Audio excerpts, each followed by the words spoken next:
నమస్తే అండి, నేను doctor Deepti, fertility specialist at 49 fertility centre Tirupati branch. So ఈ రోజు నేను మీకు హిస్ట్రోస్కోపీ అనే ప్రొసీజర్లో ఉండే సమస్యలు ఏంటి, దాంట్లో ఉండే రిస్క్స్ ఏంటి అనే దాని గురించి మాట్లాడతాను.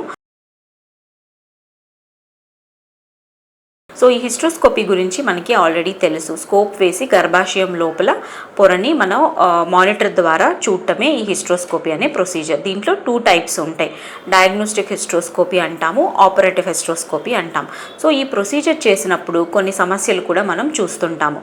సో ఈ ప్రొసీజర్లో మనం నార్మల్ సెలైన్ అనేది గర్భాశయం లోపలికి ఫిల్ చేసి గర్భాశయంని డిస్టెండ్ చేసి ఆ తర్వాత యూట్రైన్ క్యావిటీని మనం మానిటర్లో స్కోప్ ద్వారా అంటే టెలిస్కోప్ ద్వారా చూస్తుంటాము.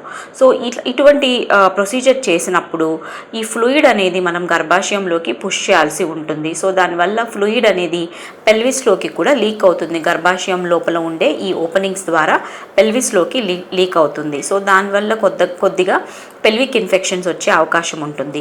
కొంతమందికి ఈవెన్ గర్భాశయం లోపల పొరలో కూడా ఇన్ఫెక్షన్స్ వచ్చే అవకాశం ఉంటుంది ప్రొసీజర్ తర్వాత.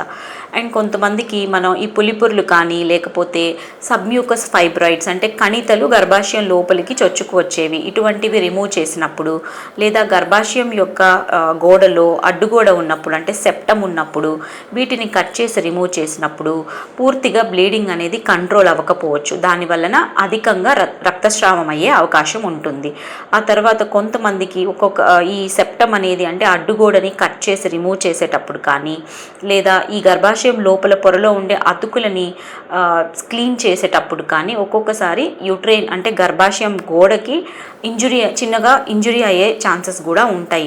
సో అప్పుడు అలా జరిగినప్పుడు ఏమవుతుందంటే యూట్రైన్ గోడకి డ్యామేజ్ అనేది కొద్దిగా జరగవచ్చు. కానీ ఇటువంటి ప్రాబ్లమ్స్ ఆర్ కాంప్లికేషన్స్ జరిగే ఛాన్సెస్ అనేవి చాలా తక్కువ, 1% ఛాన్స్ అని చెప్పుకోవచ్చు. అంటే మనం 100 పీపుల్కి చేసినప్పుడు 1 or 2 కేసెస్కి మాత్రమే ఇటువంటి కాంప్లికేషన్స్ ఎదుర్కొనే అవకాశం ఉంటుంది.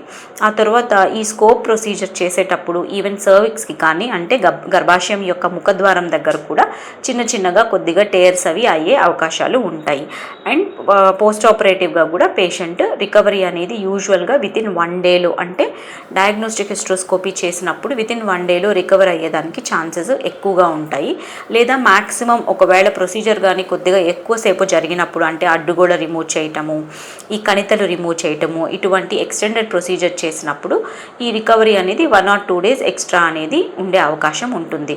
సో ఇదండి హిస్ట్రోస్కోపీ కాంప్లికేషన్స్ గురించి. Thank you very much.